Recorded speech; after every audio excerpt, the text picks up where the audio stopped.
இந்த படம் என் வாழ்க்கையில் நிறைய பேரை இதை ஞாபகப்படுத்தினதுக்காக பண்ணப்பட்ட படம் தான். ஃபர்ஸ்ட் என் அம்மா.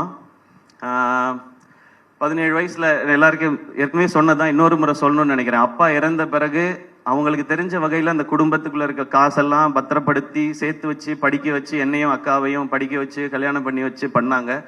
அவங்க எனக்கு இந்த பவுனுத்தாய் தெரிஞ்சாங்க, அம்மா தெரிஞ்சாங்க இதுல.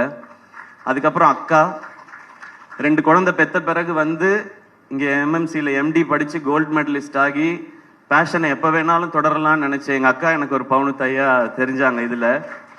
அவங்களுக்காக பண்ணணும்னு நினச்சேன். மிக மிக முக்கியமானது அந்த கடைசி டயலாக் மேம் பேசுறது.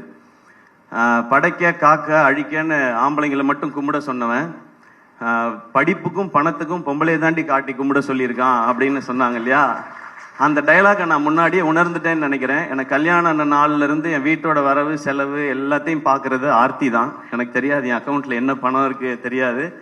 ஊருக்கு போகணும் ஏதாவதுன்னா, ஆர்த்தி ஊருக்கு போறதா இருக்கேன், டிக்கெட்டுக்கு மட்டும் காசு கொடுத்துட்றியா அப்படின்னு கேட்பேன். இப்பயும் அதை நான் ரொம்ப பெருமையா சந்தோஷமா வாங்கிக்கிறேன். அவங்க தான் பாத்துக்கிறாங்க. அவங்க பார்க்கலன்னா என்னால ப்ரொடக்ஷன்லாம் பண்ணியிருக்க முடியாது.